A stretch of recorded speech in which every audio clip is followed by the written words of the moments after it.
Ang kadakilaan ni Kristo. Si Kristo ang larawan ng di nakikitang Diyos, at siya ang may kapangyarihan sa lahat ng nilikha. Sapagkat sa pamamagitan niya at para sa Kanya, nilikha ang lahat ng nasa langit at nasa mundo, ang nakikita pati rin ang di nakikita, katulad ng mga espiritong naghahari at namamahala, mga espiritong namumuno at may kapangyarihan. Bago pa man likhain ang anumang bagay, naroon na si Kristo, at sa pamamagitan niya ang lahat ay nananatiling nasa kaayusan. Si Kristo ang ulo ng iglesia na kanyang katawan. Siya ang pinagmulan nito, ang unang nabuhay sa mga patay, para maging pinakadakila siya sa lahat. Sapagkat minabuti ng Diyos na ang pagkadiyos niya ay manahan ng lubos kay Kristo.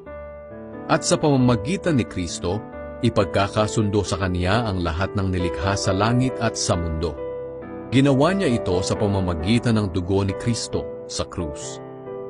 Noong una ay malayo kayo sa Diyos, at naging kaaway niya dahil sa kasamaan ng inyong pag-iisip at mga gawa. Pero ngayon ibinalik na niya kayo sa Kanyang sarili, sa pamamagitan ng kamatayan ng katawang tao ni Kristo. Kaya maihaharap na kayo sa Kanya na banal, malinis, at walang kapintasan. Pero kailangan ninyong manatiling tapat at matatag sa pananampalataya, at huwag hayaang mawala ang pag-asang dulot ng magandang balita na narinig ninyo. Ang magandang balita na ito ay pinahayag na sa buong mundo, at akong si Pablo ay naging lingkod nito. Masaya ako sa mga nararanasan kong paghihirap ng katawan ko para sa inyo. Dahil dito napupunan ko ang kulang sa mga paghihirap ni Kristo para sa iglesia na kanyang katawan. Itinalaga ako ng Diyos na maging tagapaglingkod ng iglesia para lubusang ipahayag ang mensahe niya sa inyo na mga hindi Hudyo. Ito ang lihim niyang plano na hindi inihayag noon sa naunang mga panahon at mga salinlahi, pero ngayon ay inihayag na sa atin na mga pinabanal niya.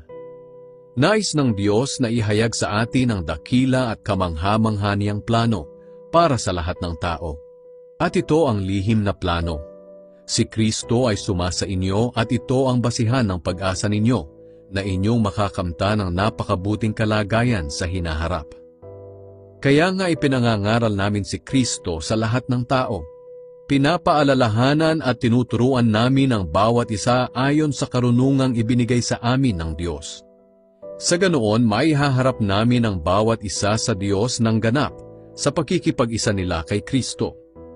At para matupad ito, nagpapakahirap ako sa pamamagitan ng kapangyarihan ni Kristo na nagpapalakas sa akin.